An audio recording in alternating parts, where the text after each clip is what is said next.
Welcome, my name's Scot Pipkin and I'm the Director of Education and Engagement at Santa Barbara Botanic Garden.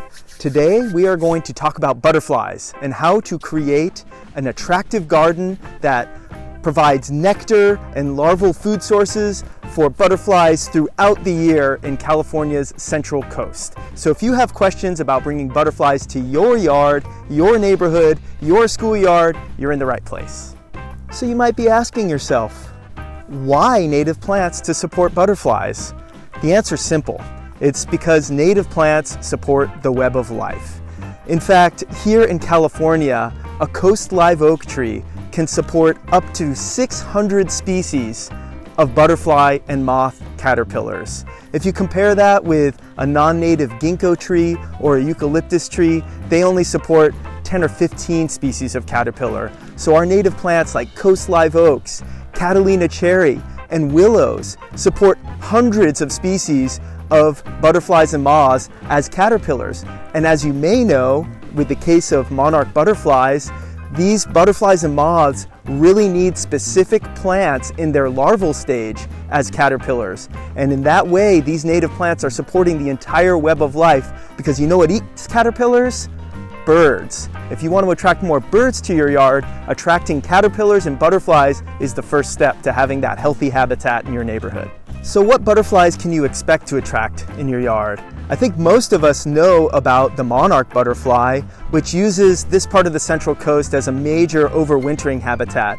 But in fact, there are over 100 species of butterfly that call Santa Barbara and the Central Coast home.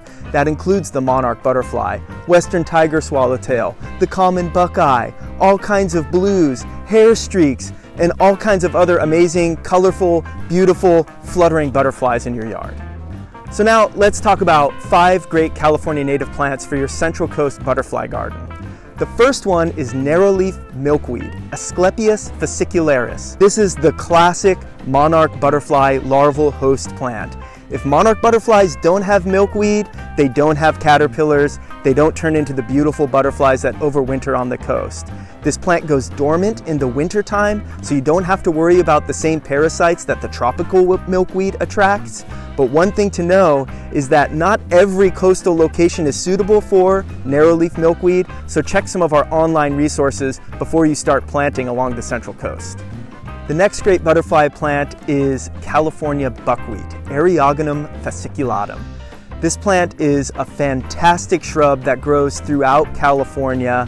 It's about 2 to 2.5 feet tall, and it has abundant cream-colored, very small flowers from late summer all the way through fall. This is a fabulous larval host plant for a number of butterflies, including some of our blues, meadowlarks, coppers, and it's a nectar source for just about every other butterfly you can imagine. Right now we've got tons of common buckeyes all over the buckwheat in our garden.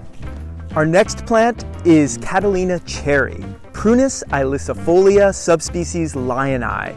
This Catalina Island endemic subspecies is a great small tree that provides larval food for many swallowtails and a really cool butterfly called the coral hairstreak. It's a great nectar source in the summertime for a ton of butterflies. It's a shade providing tree. It creates fruits that attract lots of birds. It's one of my favorite landscape trees in California's native plant horticultural selections.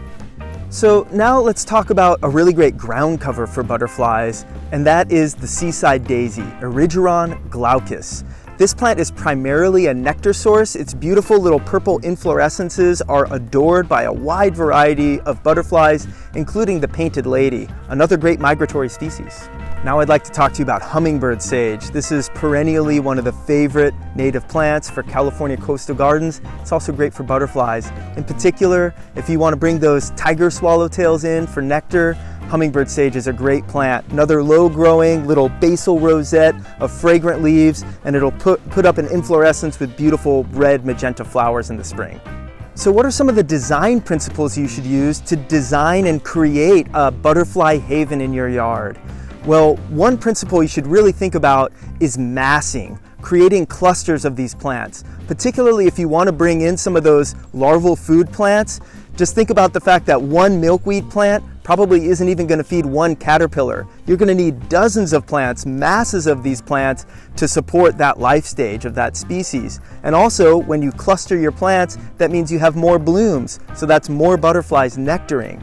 Another thing to consider is seasonality. So what we want to do is extend the nectar season, extend the larvae season for these butterflies as long as we can. So try to get a really good calendar of plants that bloom throughout the year and have interesting features for the butterflies over the course of the entire year. And of course, please avoid pesticides. Be clean with your gardening, be green with your gardening, and use natural materials like compost and mulch and integrated pest management to deal with any pests that you might have. So what about the maintenance? How are you going to maintain these plants? Well, the first thing is you have to get them established. So generally California native plants want a little bit of supplemental water to get established, but depending on the plants that you choose, once they're established, you might not have to really water them again unless you have a really dry winter season or something like that. Occasionally pruning the plant, but again, what makes these plants attractive are the structures like the flowers, the seeds, the leaves. So leaving them on the plant makes it more attractive habitat for butterflies, birds, and other organisms. Another thing to consider is the fact that many of our native plants are pest management unto themselves. They bring beneficial insects that are going to be taking care of your aphids and scale insect and other problems that you might have.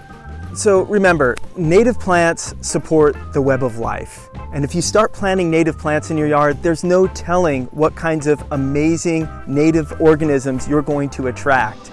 If you still don't know what you're doing, you're a little nervous, that's cool. Like this video, subscribe, go to our website, check out all the resources we have. We have videos, we have planting guides, we have classes, we have online resources. We got you.